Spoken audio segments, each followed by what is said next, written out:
東涌站發生交通意外，一部即將退役嘅龍運巴士同一部國泰員工接送車相撞，一名乘客受傷。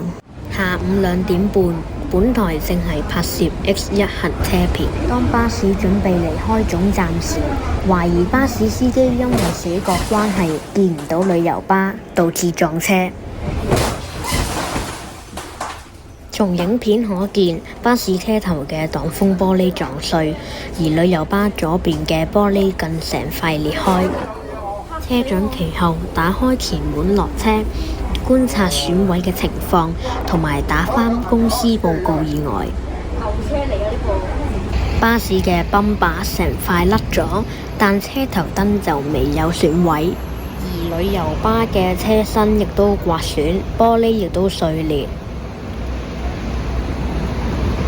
巴士司機座位同埋車頭都有玻璃碎。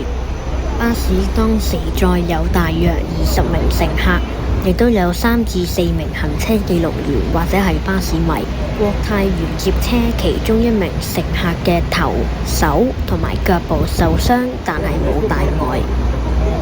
大約5分鐘之後，救護員到場檢查有冇其他傷者。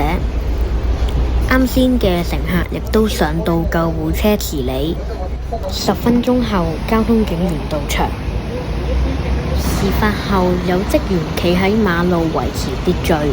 所有由東涌站離開嘅巴士要向右行，經過達東路同順東路先走回原線。龍運其後安排另一部巴士行走 X1， 車牌為 MK8411， 車隊編號807。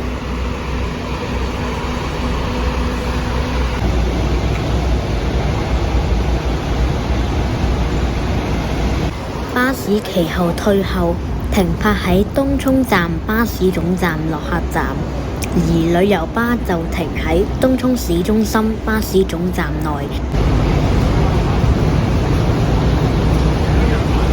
但現場嘅玻璃碎未有清走。翻查資料，撞車嘅龍運巴士車牌係 MK1546， 車隊編號係804。呢部車曾經喺2018年5月喺沙田圍路撞車，車尾損毀，其後復修。呢部車將會喺2022年9月25日退役。